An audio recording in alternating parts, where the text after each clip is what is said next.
to our STEM project. This is Bioreactor. Did you know that Neolion has a deficit water of more than 31 million cubic meters, which affect the main industries, agriculture, and urban life? The main SDGs that we use are 6, 7, 9, 12, and 13. Some similar projects of our STEM. First one, Bioreactor project, where they use microalgae to make biofilm. The second one, Algatic. They use microalgae, oxidation, and filtration to wastewater treatment. And finally, the Node project, they use microalgae to remove all the contaminants of the wastewater. Our proposal is to create a system for the recovery and reuse of industrial wastewaters and using a bioreactor. The main objective is to design a system that combines wastewater treatments with the capture of CO2 and microalgae and the production of the valuable bioproducts. Our research question is how can we make a bioreactor using a microalgae combined with an advanced oxidation process using the hydrogen peroxide, improve the quality of industrial waters for reuse while capturing CO2 and generating valuable bioproducts. Our hypothesis is that if a bioreactor integrated microalgae and advanced oxidation process with a hydrogen peroxide, we'll be able to significantly reduce the pollutants present in the industrial wastewater, allowing its safe reuse. Here we have our methodology. The first step, problem identification and research questions. Then we formulate our hypothesis. In the third step, we have the design and construction of the prototype. The fourth step, the experimentation and data collection. The first thing that we do was advance oxidation process with the help of a UV lamp and the hydrogen peroxide. During this process, we measure the pH at different stages to evaluate the reduce of the pollutants.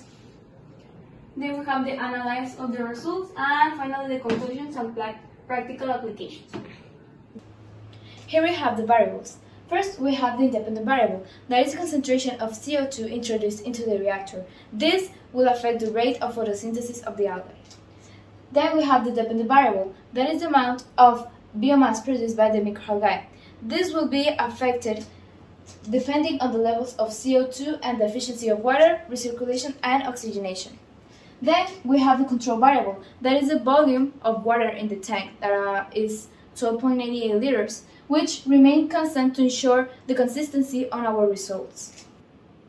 This table shows the variables that are being controlled, manipulated, or measured in our bioreactor experiment. First, we have the fish tank volume, that is 12.88 liters. Then we have the pump flow rate, that is 1540.164 liters per hour. Then we have the siphon dimension, that is 44 times 10 times 6 centimeters. Then we have the biomass yield.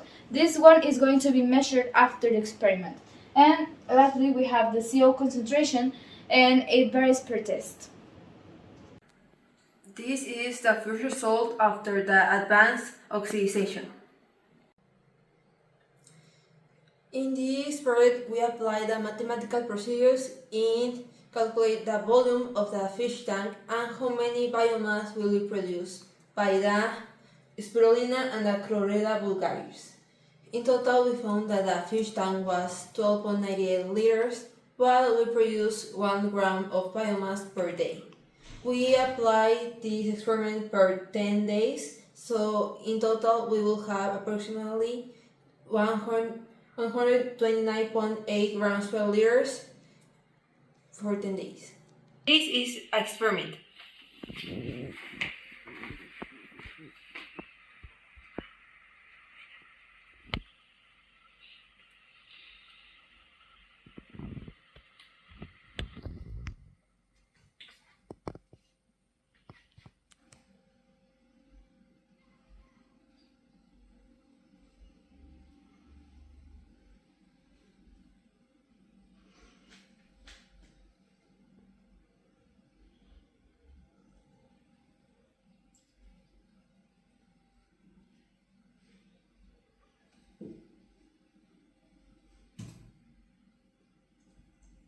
After obtaining our results, we decided to analyze a cost-benefit analysis to take into consideration in case our project were to be successful and some industry want to buy it.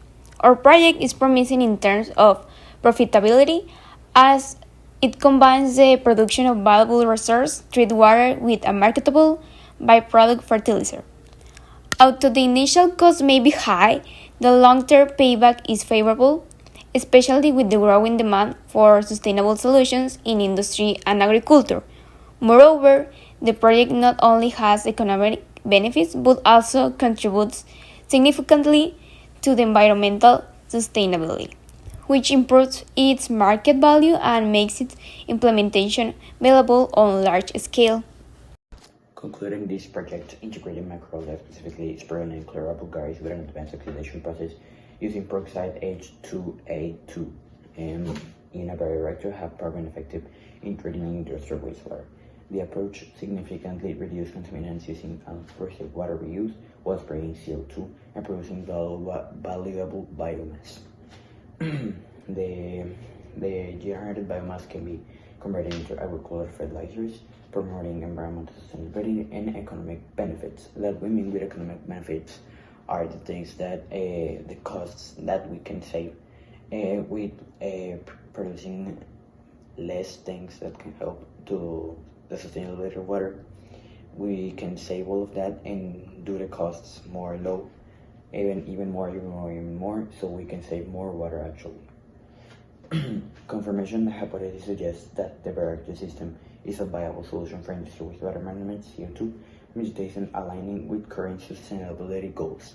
That we mean alignment with sustainability goals, we mean actually promoting certainly the sustainability goal that we are searching for, that is the Future water improvement. In the future, we want to incorporate renewable energy such as solar panel or wind power